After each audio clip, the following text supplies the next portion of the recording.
안녕하세요. 오늘 여러분과 함께 살펴볼 자료들은요. 이게 참 흥미로운 여정을 담고 있습니다. 인간관계, 특히 이제 부모님처럼 가까운 사람들을 이해하려는 노력이랄까요? 그리고 그 성찰 과정에서 삶의 의미를 찾아가는 그런 개인적인 기록들이에요. 보내주신 여러 음성 파일들 속에서 그 숨겨진 통찰들을 함께 찾아보는 시간을 갖겠습니다. 네, 이게 들어보면 정말 개인적인 경험 같은데 결국에는 우리 모두가 하는 고민하고 맞닿아 있어요. 어떻게 관계를 잘 맺을까? 서로를 좀 깊이 이해할 수 있을까? 그래서 좀 더 나은 삶은 뭘까? 하는 그런 것들이죠. 한번 그 속으로 들어가 볼까요? 좋습니다. 바로 시작해보죠. 저한테 가장 먼저 와닿았던 건 아버지에 대한 이야기였어요. 그 자료 속 화자가 아버지가 가졌던 높은 이상 같은 거 있잖아요.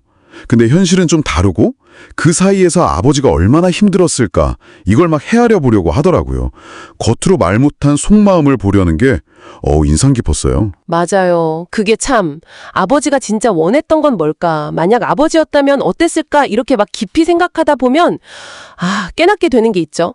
결국 내가 즐겁고 막 신나게 사는 모습 그걸 보여드리는 게 아버지를 가장 기쁘게 하는 거라는 거죠. 네, 이건 그 명절 때마다 자녀한테 결혼 얘기하면서 스트레스 주는 그런 부모님 모습하고는 상당히 다르죠. 진짜 사랑하면 상대가 싫어하는 건 안 하는 게 기본이다. 뭐 이런 걸 보여주는 것 같아요. 와, 내가 행복한 게 부모님을 위한 길이다. 이거 정말 중요한 발견 같은데요. 또 하나 흥미로웠던 건요. 관계라는 게 꼭 내가 선택하는 게 아니라 뭐랄까 그냥 주어진다는 관점이었어요. 부모님, 형제, 학교 친구들처럼요. 이런 첫 인연들이 우리 삶에 생각보다 크게 영향을 준다고 하잖아요. 그렇죠. 그리고 여기서 되게 재미있는 개념이 나와요. 바로 콩깍지. 콩깍지요? 네. 부모 눈에는 자식이 그냥 다 예쁘고 또 연애할 때는 상대방 단점이 잘 안 보이잖아요.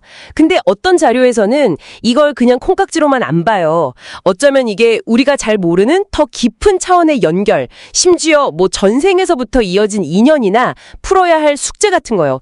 그런 것 때문에 서로를 막 강력하게 끌어당기는 걸 수도 있다. 이런 해석이에요.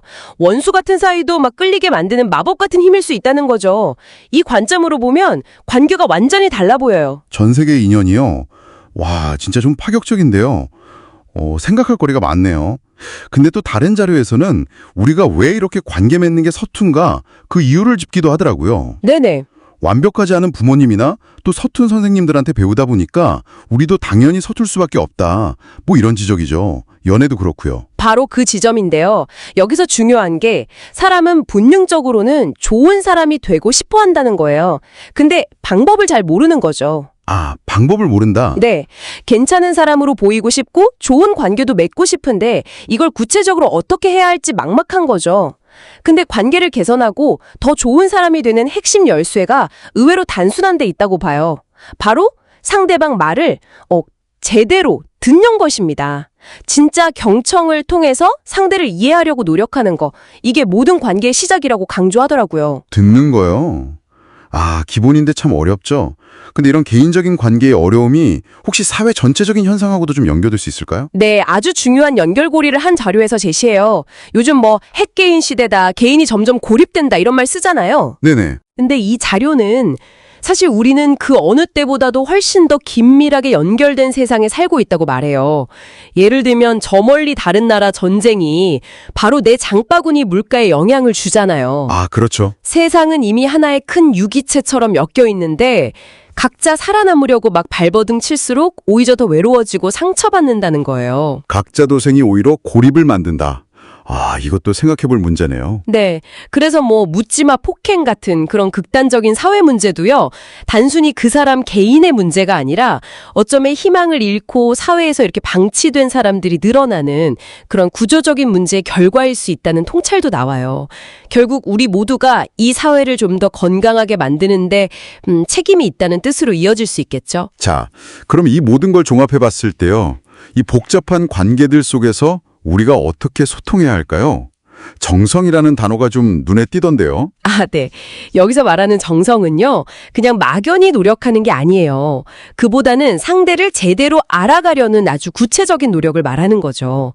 그 사람이 뭘 좋아하고, 뭘 싫어하는지, 지금 뭐가 필요한지, 이런 걸 세심하게 살피고 이해하려는 마음이요. 아, 알아가려는 노력? 네. 기본적으로는 상대가 싫어하는 행동은 안 하는 거고요. 그리고 내 생각을 말할 때는 솔직하게, 하지만 부드럽게요. 상대가 상처받지 않게. 또 상대가 내 말을 받아들이고 좀 소화할 시간을 주는 배려? 이것도 중요하다고 봐요.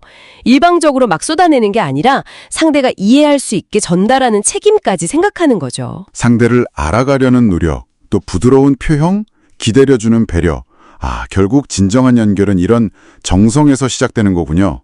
공감하고 잘 듣고 또 우리가 서로 연결되어 있다는 책임감도 느끼고요. 맞습니다. 그래서 마지막으로 이런 질문을 한번 던져보고 싶어요. 여러분 삶에 주어진 모든 만남, 모든 관계들을요, 어쩌면 우리에게 주어진 배움의 기회, 그러니까 인연으로 본다면 어떨까요? 때로는 너무 어렵고 막 힘들게만 느껴지는 그 관계들을 내가 풀어야 할 숙제 혹은 성장의 기회로 다시 한번 생각해 보는 거예요. 그렇게 바라볼 때 그 관계를 대하는 여러분의 마음이나 행동에 어떤 변화가 생길지 한번 조용히 생각해 보시는 것도 좋을 것 같습니다.